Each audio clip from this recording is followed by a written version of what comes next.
I didn't know my life was about to split cleanly in two because of a lie typed under a wedding photo, like it was nothing. Like I was nothing. It happened on a Friday night while my parents were glowing in Costa Rica, wrapped in linen and filtered sunsets, surrounded by everyone they couldn't imagine getting married without. Everyone, except me. I was 19. I was at home in Portland, sitting cross-legged on my bed in an empty house that still smelled faintly like my mom's perfume and my dad's aftershave. The kind of quiet that isn't peaceful. It's accusatory. Like the walls are asking why you weren't worth packing a suitcase for. My phone buzzed again. Another wedding post, another beach photo, another comment from someone we'd known forever. Where's the youngest one? Is she okay?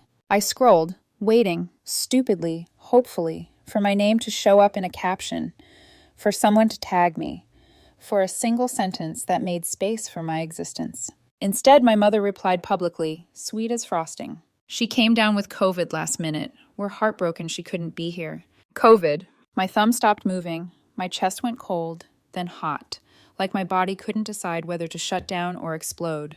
Because the truth was, I wasn't sick. I wasn't invited, not really. They'd booked first-class tickets for everyone else months ago. They'd reserved rooms for my siblings like they were honored guests.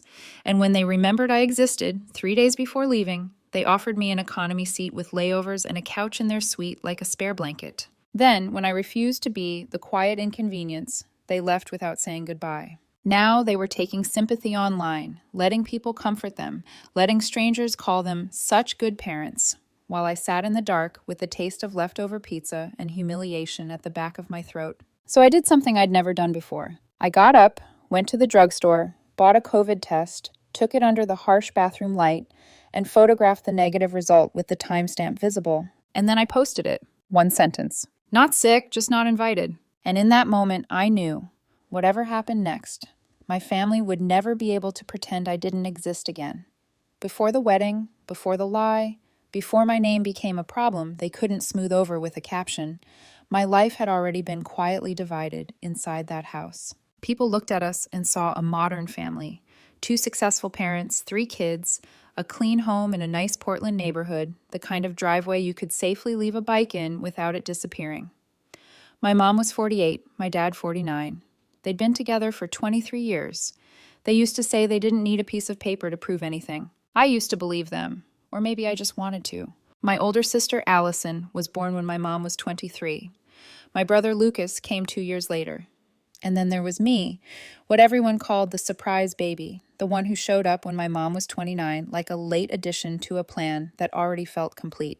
I grew up watching something I didn't have words for at the time, 2 pairs in one household. Allison and my mom moved like they were on the same frequency. They liked the same things, laughed at the same things, finished each other's sentences without even trying. Saturdays were their day. Boutiques, manicures, coffee in paper cups with fancy lids. I remember standing at the top of the stairs, listening to them get ready, the click of shoes, the zip of a purse, their voices bright and quick like birds. When I was 10, I asked, "Can I come too?" Mom said yes, but yes didn't mean welcome. They walked too fast. They talked in brands and styles I didn't understand. When I asked questions, Allison sighed, like I was chewing loudly in a quiet room. "You're slowing us down," she muttered at one point, not even looking at me. The air in my chest tightened, the way it does right before you cry, and I swallowed it down because crying in public was another way to be inconvenient. After that, the invitation stopped. No one announced it. They just didn't say my name again. Lucas and my dad had their own version of that closeness. Football games on weekends, the TV turned up, the smell of chips and soda. Dad coached Lucas's team from the time he was 7 until he was 13. And when Lucas was older, there was the Mustang, my dad's old car that lived in our garage like a shrine. They spent years restoring it together, greasy hands and loud music, talking about engines and torque and things that sounded like another language. When I was 12, I tried the other door. "Can I help?" I asked, standing at the edge of the garage. Dad handed me tools for maybe 20 minutes, then frowned, like he'd just remembered I was fragile. "You should go inside," he said. "You might get hurt." Lucas rolled his eyes. "She's just in the way." That sentence sank deep because it wasn't just about a wrench. It was about how they saw me. So I found my own thing. I played violin. I practiced until my fingers ached, and the pads went numb because music was the one place where I could be loud without anyone telling me to be quieter. I joined the school orchestra. I had concerts, real ones, under stage lights, with my heart pounding so hard I could hear it over the tuning. And every time, I looked into the audience anyway. Mom and Allison were always busy. Dad and Lucas had plans. They always promised, next one. After a while, I stopped telling them when the concerts were. There was a photo wall in our hallway, 40, maybe 50 frames. Most of them were Allison with Mom, smiling in different cities, different dresses, or Lucas with Dad, football trophies, the Mustang, father-son selfies. I was in the baby photos, I was in the family pictures, but after I turned 5 or 6, it was like I faded out of focus. Once, when I was 15, I stood there counting frames like it was math that could explain my life.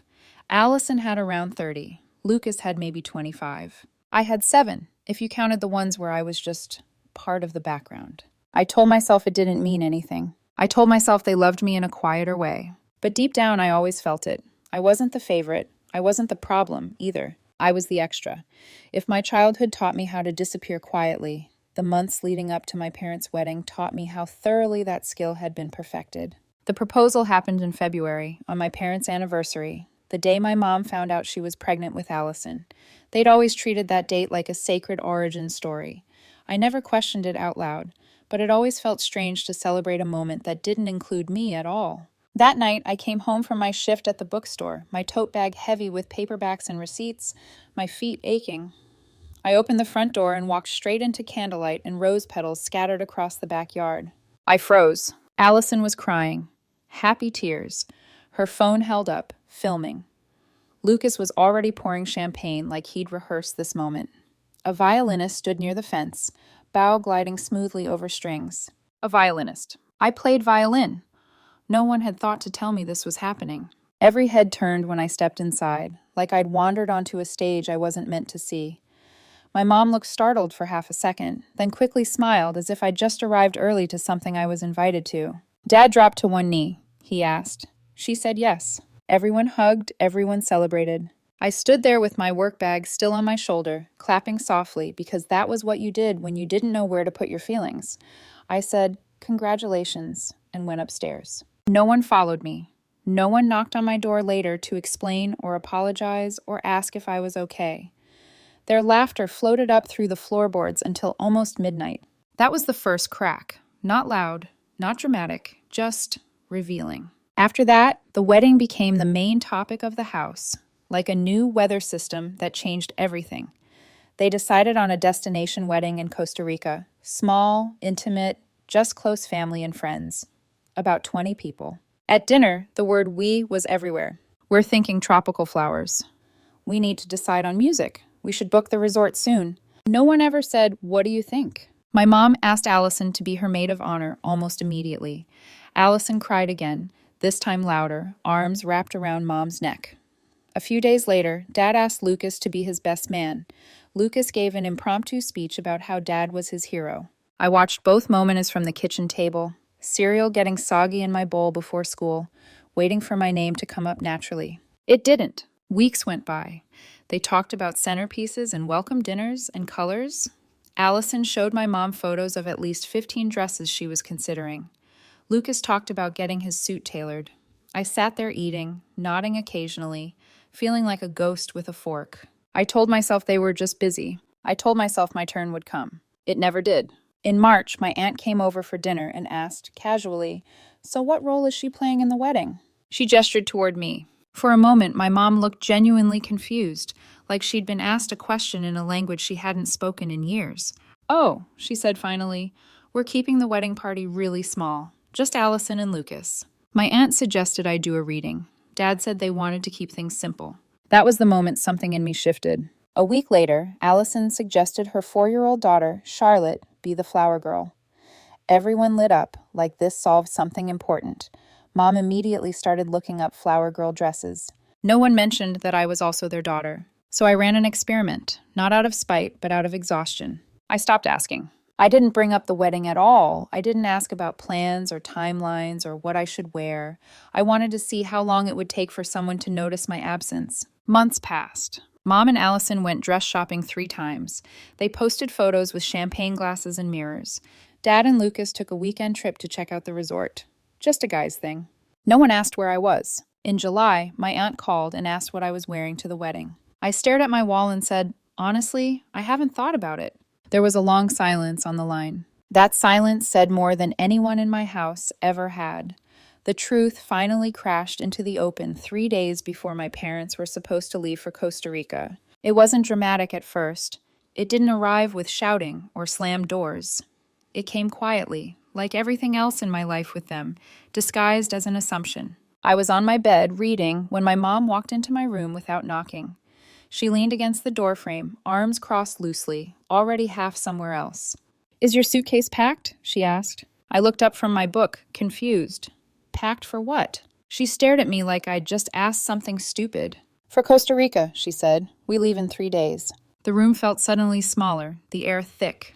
I closed my book slowly and set it on the nightstand. "I didn't pack," I said. "I didn't know I was supposed to." Her expression flickered, confusion, then panic.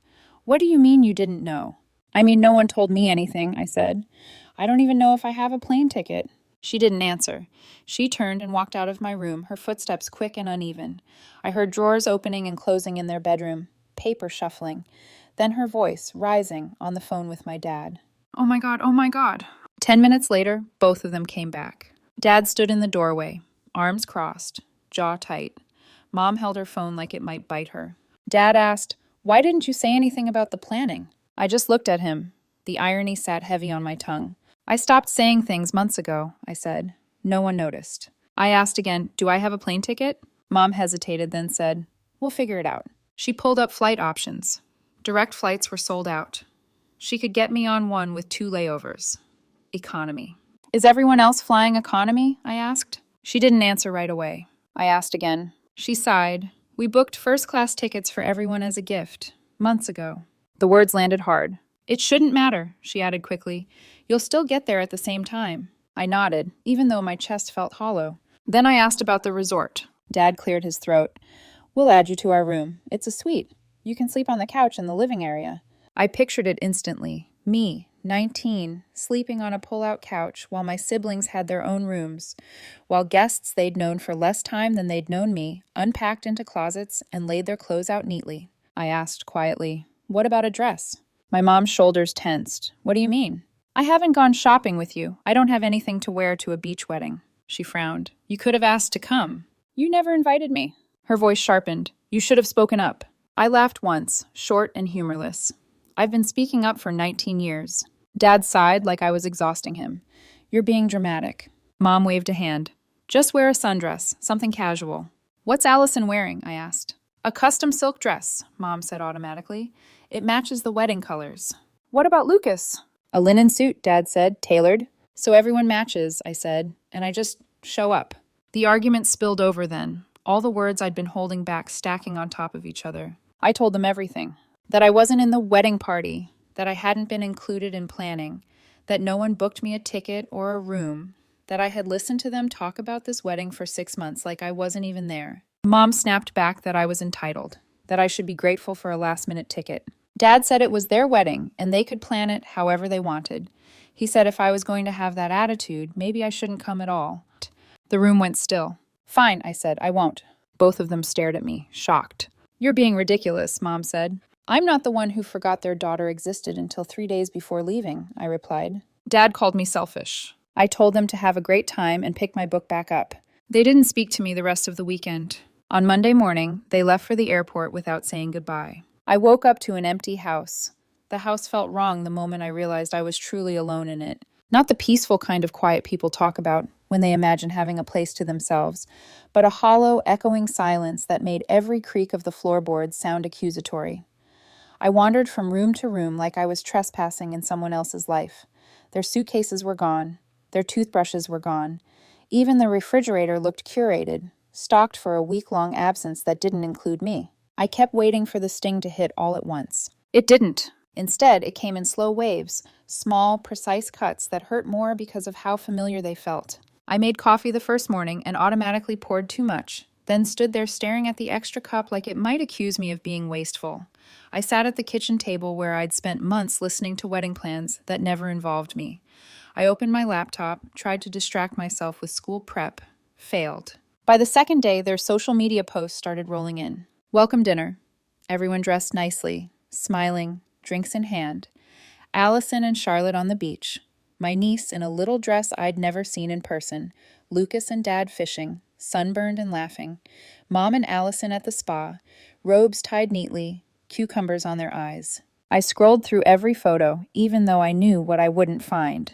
I wasn't in a single one. By Wednesday, the comments started. Where's the youngest? Is she okay? Thought all 3 kids would be there. At first, my parents didn't respond. I wondered, briefly, if they'd tell the truth. If they'd say I'd chosen not to come. If they'd admit they'd left me behind. On Friday night, my mom replied. She came down with COVID last minute. We're devastated she couldn't be here. I read it 3 times, my jaw tightening with each word. They didn't just forget me. They erased me and replaced me with a lie that made them look like victims. My hands shook as I locked my phone and paced my room. I tried to calm myself, telling myself it didn't matter what strangers thought, that this wasn't worth blowing up my life over. But it wasn't strangers. It was family, friends, neighbors who'd watched me grow up, people who would now forever associate me with a sickness instead of a choice my parents made. I went to the drugstore that night. The fluorescent lights were too bright. The aisle was quiet. I grabbed a COVID test off the shelf and paid without making eye contact with the cashier. Back home, I took it in the bathroom, staring at the wall while the minutes ticked by. Negative. Clear as day. I propped my phone on the sink and took a photo. Me, tired-eyed, holding the test with the timestamp visible. Proof. Not because I wanted revenge, but because I refused to let them rewrite reality. I hesitated before posting. My thumb hovered over the screen. 1,000 questions raced through my head. Was this petty? Was this too much? Would this make things worse? Then I thought about the couch, the economy ticket, the sundress, the way they left without saying goodbye. I typed 1 sentence. Not sick, just not invited. I tagged everyone who was there. Then I turned my phone off and ate leftover pizza on my bed like it was any other night. When I turned my phone back on, by the next morning, everything had exploded. Messages, notifications, comments, some supportive, some confused, some angry on my behalf, a few accusing me of airing family business publicly. I didn't respond to most of them, because while everyone else debated whether I'd gone too far, my family was still in Costa Rica, still smiling in photos, still pretending everything was perfect while my name trended in their comment sections like a loose thread they couldn't tuck away. And for the first time in my life, I didn't rush to fix it. I let the truth sit there, uncomfortable, undeniable. They came home on Tuesday evening. By then, the post had traveled far beyond my phone. Extended family had seen it. Friends of friends, people from my dad's work, former neighbors, old classmates' parents. The kind of reach you can't undo with a quick explanation or a carefully worded apology. I was in the living room when I heard the front door open. Suitcases rolled in first, wheels rattling against the hardwood floor. Then voices, tight, clipped, exhausted in a way that had nothing to do with travel. The house filled up again, but it didn't feel like home returning. It felt like a confrontation walking in. No one said hello. My mom went straight to the kitchen and poured herself a large glass of wine, her hand shaking just enough to notice. My dad dropped his suitcase in the hallway and stood there staring at me like he was trying to decide whether I was real. Allison came in behind them, holding Charlotte, and immediately carried her upstairs without a word. Lucas followed, arms crossed, jaw set. Dad broke the silence. What the hell did you think you were doing? I closed my laptop slowly and looked up at him. I didn't rush. I didn't apologize. That alone seemed to make him angrier. You ruined our wedding, he said. You embarrassed us in front of everyone. Mom appeared in the doorway, wine glass clenched in her hand. We look like terrible parents now. Over nothing. Nothing? I asked quietly. Lucas scoffed. You could have handled this privately. Allison came back downstairs, her face tight. You had no right to air family issues on social media. People are asking why I didn't stand up for you. You made me look bad, too. Their words overlapped, piled on top of each other, a chorus of accusation that all circled the same idea.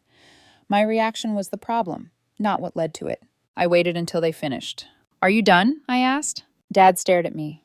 We're not even close to done. He said I owed them an apology. that I needed to post a retraction explaining I'd overreacted. Mom said I needed to tell everyone I had been invited and chose not to come, that I needed to admit I made it all up. I stood up. I didn't argue. I didn't yell. I just walked past them and went to my room. Behind the closed door, I could still hear them. Voices raised, words blurred into anger and strategy. They weren't talking about how I felt. They were talking about damage control. That night, I texted my friend Harold and asked if her offer still stood, the one she'd made months earlier, half joking, about me crashing at her place if things ever got bad. Her reply came immediately. Yes, are you okay? I said I'd explain later. The next few days were a standoff. We passed each other in hallways like strangers. No one spoke at meals. My mom stayed in her room. Allison came over twice, whispering with Mom in the kitchen. Lucas called every night, his voice low but sharp, plotting how to fix things. I heard my mom on the phone with her sister saying I'd always been difficult, that I craved attention, that they'd done their best. On Thursday afternoon, my grandmother called. She was 76, living in Michigan. Arthritis so bad she rarely traveled anymore. Her voice was steady, though. Clear. She asked me what happened. I told her everything, from the months of being excluded to the couch, the economy seat, the sundress, the lie. I told her about the test I ran on my family, stopping myself from asking questions just to see if anyone noticed. There was a long silence when I finished. Then she said, "This doesn't surprise me." She told me she'd seen the favoritism for years, that she'd tried to talk to my mom about it, that she'd been brushed off every time. "Do you want to leave?" she asked. "Yes," I said immediately, and then my voice broke. "But I can't afford it." College started in 2 weeks. I was planning to live at home to save money. I'd been working part-time for 2 years and barely had $3,000 saved.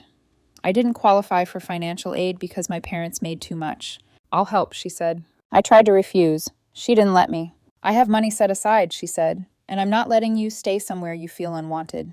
When I hung up, I cried harder than I had in years, not from sadness, but relief. That night, I told my parents I was moving out. Mom laughed. "You can't afford that." "I figured it out," I said. Dad demanded to know who was giving me money. I told him it wasn't his concern. Allison said I was tearing the family apart. Lucas said I'd be back in a month, begging.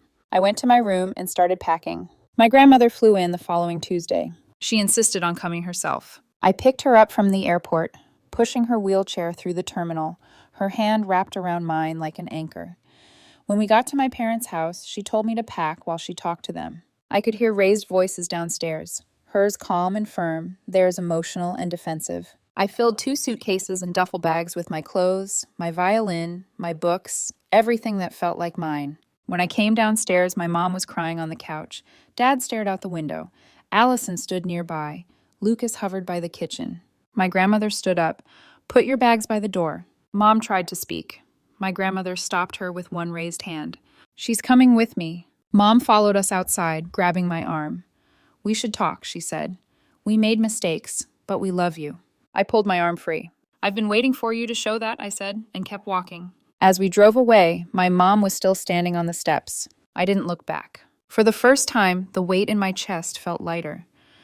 The hotel room my grandmother booked had 2 beds and a tiny kitchenette that smelled faintly like old coffee and lemon cleaner. It wasn't fancy. The carpet was worn, the TV remote barely worked, and the air conditioner made a rattling sound every few minutes like it was arguing with itself. But it was quiet in a different way than my parents' house had ever been. That first night, we ordered Chinese food and watched bad reality TV, people screaming about wedding dresses and betrayals that felt absurdly small compared to my own. My grandmother didn't ask questions. She didn't push. She just sat next to me, eating lo mein and handing me napkins when my hands started shaking again. The next morning, the adrenaline wore off. That's when it hit. I woke up with a crushing weight in my chest, like gravity had been turned up overnight. My phone was already lighting up. Messages from my parents, my siblings, notifications from social media I hadn't muted completely. Mom's texts were long, emotional, looping. "I never meant to hurt you. You know we love you. Please don't do this to our family." Dad's were shorter, colder. "You're overreacting. We need to talk like adults." Allison's message made my stomach turn. She said Mom had been crying all night. She said I should be ashamed. Lucas said I'd destroyed the family and hoped I was happy now. I blocked Allison's number without replying. I left the others unblocked, but turned off notifications. I couldn't keep absorbing their version of reality. It was like being asked to apologize for bleeding after someone cut you. A few days later, Harold showed me the apartment. 1 bedroom, small living room, a pull-out couch. She didn't hesitate. "You take the bedroom," she said. "We'll figure it out." Her parents were helping her with rent. My grandmother offered to send $1,000 a month until I graduated. I felt guilty accepting help, but also desperately grateful. Still, at night, when everything went quiet, the doubts crept in. Maybe I had gone too far. Maybe I should have handled it privately. Maybe posting that photo had been cruel. I stared at the ceiling in the hotel room, replaying every moment, wondering if there had been some magic combination of words that would have made them see me without forcing the truth into public view. Then my grandmother called me into the kitchenette and handed me the phone. She'd read the messages. "They still don't get it," she said simply. That sentence hurt more than the insults, because it meant this wasn't just a misunderstanding. It was a pattern that had calcified over decades. College started. Harold and I moved into a 2-bedroom apartment near campus. Her parents helped us move furniture. My grandmother bought me a bed and a desk. The apartment wasn't beautiful, but it was mine. No one ignored me there. No one talked over me. No one treated my presence like an inconvenience. Still, the lowest point came later, quietly. It came the first Sunday night when my grandmother went back to Michigan. I sat alone on my bed, violin case propped against the wall, textbooks stacked neatly on my desk. Everything looked stable on the surface. I was safe, I was supported, and yet I felt unbearably small. Because even after everything, after the lie, the couch, the public shaming, I still wanted my parents to choose me. I hated myself for that. I hated that some part of me was still waiting for a text that said, "We see it now. We're sorry. You matter." Instead, there was silence. That was the darkest moment. Not the fight, not the confrontation, not even leaving the house. It was realizing that walking away didn't magically erase 19 years of wanting to be loved the way my siblings were. I cried into my pillow that night, quietly, so Harold wouldn't hear. I cried for the kid I used to be, standing in hallways counting photos, for the teenager playing violin to empty seats, for the 19-year-old who had to burn everything down just to be seen. And somewhere in the middle of that grief, another thought surfaced, soft but steady. What if the problem wasn't that I wasn't enough? What if the problem was that they never made room? The turning point didn't arrive with fireworks or a dramatic confrontation. It came quietly, through a phone call on a Thursday afternoon while I was sitting on the floor of my new apartment, sorting notes for class and trying to convince myself that this was what stability felt like. It was my aunt, my mom's younger sister. She asked if we could meet for coffee. I almost said no. By then, I had learned that family conversations usually meant being asked to soften my truth to protect someone else's comfort. But something in her voice stopped me. It wasn't urgent. It wasn't defensive. It sounded heavy. We met near campus on a gray Saturday morning. The cafe smelled like espresso and burnt milk. We sat by the window, steam curling up from our cups. She asked how I was doing. I gave the safe answer. She nodded like she expected it. Then she went quiet. She stirred her coffee for a long time before she spoke. "When you were 3, she said slowly, your mom got pregnant again." The words didn't land at first. They hovered. She explained, carefully, gently. The pregnancy was unplanned. Money was tighter then. My mom panicked. My dad wanted to keep it. They fought. And eventually, my mom chose not to. Afterward, she spiraled into depression. She felt like she'd failed, my aunt said. As a mother, as a person. She told me how my mom pulled away from me during that time, not because I'd done anything wrong, but because I reminded her of what she'd lost. How my dad stepped in, frustrated, resentful, exhausted. How neither of them meant for it to turn into neglect, but how neglect has a way of solidifying when no one names it. By the time my mom recovered, I'd already learned something dangerous. I'd learned to be quiet, to not ask, to not need. Allison and Lucas were older, more independent. Easier. The pattern stuck. My aunt looked at me with tears in her eyes. "I should have told you years ago. I'm sorry." I didn't cry then. I stared out the window, watching people walk past with backpacks and headphones, and lives that didn't feel so tangled. The story didn't excuse anything, but it explained everything. That night, I called my grandmother. She confirmed it, every detail. "I didn't think it was my story to tell," she said softly, "but I'm proud of you for surviving it." Something shifted in me then. Not forgiveness, not peace. Clarity. I hadn't been invisible because I was unlovable. I'd been inconvenient to their unhealed wounds. A week later, my parents showed up at my apartment. I didn't open the door right away. I stood there, heart racing, deciding who I wanted to be in that moment. When I finally opened it, I didn't invite them in. They said they wanted to apologize, that they understood now, that the wedding had opened their eyes. I told them the wedding wasn't the reason I left. I listed everything, calmly, precisely. The missed concerts, the photo wall, the forgotten ticket, the couch. When my mom asked what they could do to fix it, I surprised myself with my answer. I don't know if you can, I said, and I'm not going to keep trying to figure that out for you. That was the moment the power shifted. Not because I yelled, not because I punished them, but because I stopped negotiating my worth. I told them I needed time, space. That if they wanted a relationship someday, it would be on new terms, slow, honest, and without me carrying all the emotional labor. They left quietly. I closed the door and leaned against it, shaking, but lighter. For the first time, I wasn't waiting to be chosen. I was choosing myself. The consequences didn't fall all at once. They unraveled, slowly, awkwardly, in places my parents couldn't control. I found out later that the shift had started long before they showed up at my apartment. While I was settling into classes and learning the bus routes near campus, their social world had begun to change around them. People asked questions they couldn't answer cleanly. At first, my parents tried to explain it away. Miscommunication, teenage overreaction, a misunderstanding blown out of proportion by social media.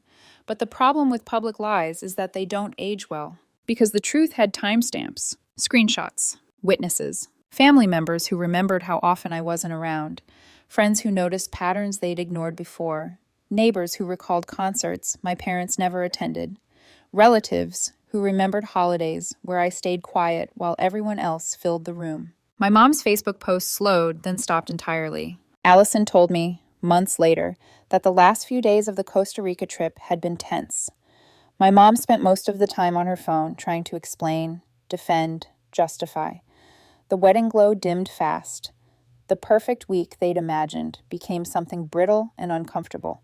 Back home, the fallout was quieter, but heavier. My parents lost control of the narrative. They couldn't demand a retraction anymore because too many people had already pieced things together. My aunt stopped acting as a buffer. My grandmother refused to intervene. She told them, clearly, that if they wanted a relationship with me, it was their work to do. Lucas pulled back first. After weeks of angry texts, his messages softened. Then they stopped.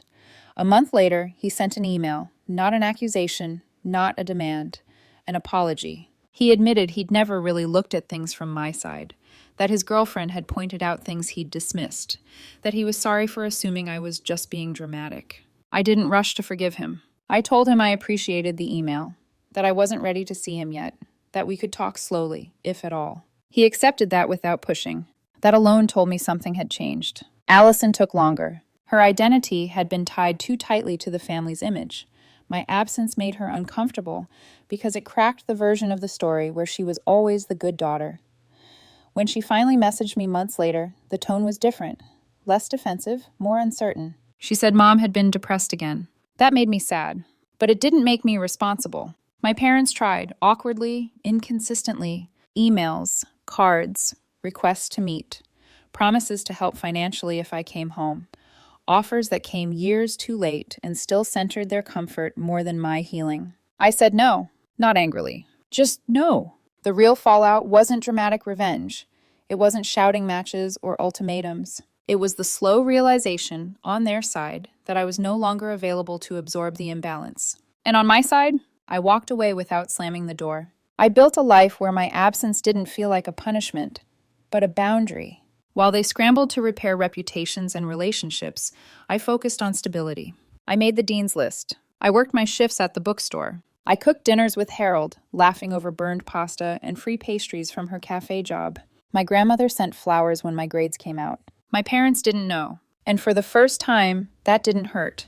Healing didn't feel like forgiveness, at least not the kind people like to talk about. There was no moment where I suddenly felt warm toward my parents again. No dramatic reunion. No neat bow tied around 19 years of being overlooked. What healing felt like was quieter. It felt like waking up in my apartment and realizing my chest didn't tighten when I heard footsteps in the hallway. It felt like studying at my desk without wondering who I was disappointing by existing. It felt like playing my violin late at night, not for an audience, not for approval, but because the sound grounded me. People still have opinions. Some say I should forgive because family is family. Some say I was brave, some say I was harsh. I've stopped explaining myself because the truth is, I didn't walk away to punish anyone. I walked away to survive. I'm 19 years old. I'm allowed to be tired.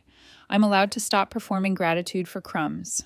I'm allowed to choose environments where my presence isn't treated like an inconvenience that needs to be managed. My parents are trying, in their own way. Counseling, careful words, requests instead of demands. I see the effort. I just don't know yet if I have the capacity to receive it. And that's okay. I'm not slamming the door shut. I'm just not holding it open anymore. If they want a relationship with me someday, it will be one where I don't have to disappear to keep the peace, where love isn't implied but shown, where I'm not the afterthought in my own family. Until then, I'm building something new. I have an apartment I can afford. I have good grades. I have a friend who gave me the bedroom without hesitation. I have a grandmother who flew across the country with aching knees because she refused to let me feel unwanted. That's real love. And maybe the lesson isn't about weddings or social media or even forgiveness. Maybe the lesson is this. Sometimes the bravest thing you can do isn't staying and hoping things will change. It's leaving and finally giving yourself the care you kept waiting for someone else to offer. I don't know what happens next with my family, but I know this. I'll be okay.